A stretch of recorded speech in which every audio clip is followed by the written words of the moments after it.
Bring in Nancy Tengler. She's CEO and CIO of Laffer Tengler Investments. Nancy, great to have you here. And explain why you think this could still be early when it feels, if anything, kind of like it's stayed past its course. Well, I think, Kelly, thanks for having me. I think that if you look back historically, bull markets last somewhere on average over 1,000 days, and we're about 640 days into this one. But if you go back even further and draw the analogy I've been drawing for the last year plus, this feels very analogous to me to the 1990s. Now, there are differences to be sure, but there are a lot of similarities, not the least of which is productivity, which, rest of world compared to the U.S., we just hit a historic high within the last 25 years, just measuring the last 25 years. So productivity, I think, will continue to drive earnings. Earnings will drive stock prices. And that's why I think we'll continue to enjoy the bull for a number of years. Productivity drives earnings. Earnings drive stock prices. It almost feels like we don't have to worry about the election or, the levitation in small caps on kind of better inflation and Fed rate cuts. You think that has legs to it?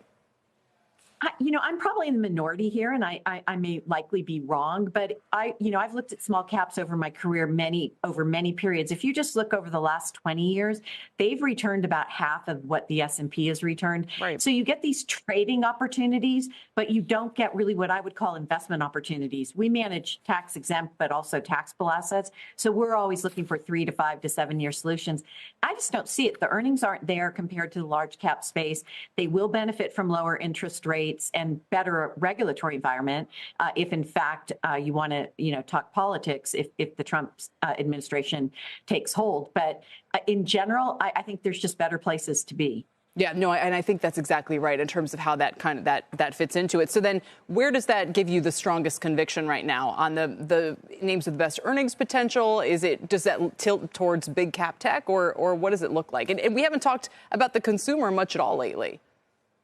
Well, and, we own Spotify, so it's a tale of two consumers. We also own Pepsi. So, you're getting very different stories depending on which segment of consumer discretionary you're in. But I guess I would say that a large cap growth at a reasonable price is where we're sort of pitching our tent. The economy is slowing, we think, although the GDP now numbers came out and, expect second quarter to be 2.7%.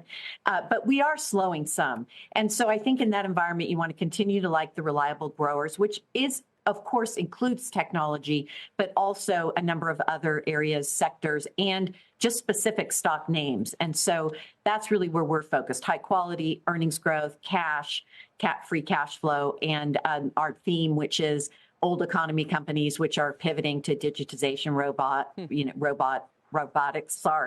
and generative AI, cloud computing, and then the suppliers of those picks and shovels. Maybe this is not the right time, or maybe it is, to ask you about Tesla specifically. I think they're about to report. The shares are up more than 70% since last quarter. They are after the bell today. And you say, it's a stock you want to buy in times of chaos on maybe like those pullbacks we've seen earlier this year. Yeah, well, I was on with you on your show on the last earnings report. I felt like the spokesperson for Tesla because subsequently I got all sorts of questions, and I really didn't want to be. But the stock's up about 75% since then. Yeah, I remember that very well. Everyone hated it at the time. You're like, no, listen, I think they're fine. Yeah, and we took about a quarter of our holdings off the table, luckily before the announcement of the robotaxi delay. But I think you want to watch a couple of things. I think, first of all, a Trump administration, though hostile to EVs, will probably be positive for Tesla.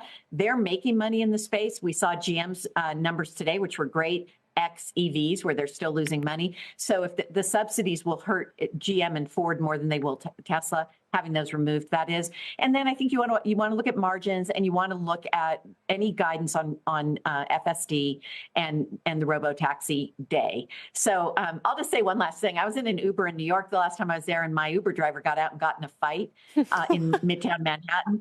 I had some very high heels on, so I couldn't run, but I thought, that's it. I'm going robotaxi from now on.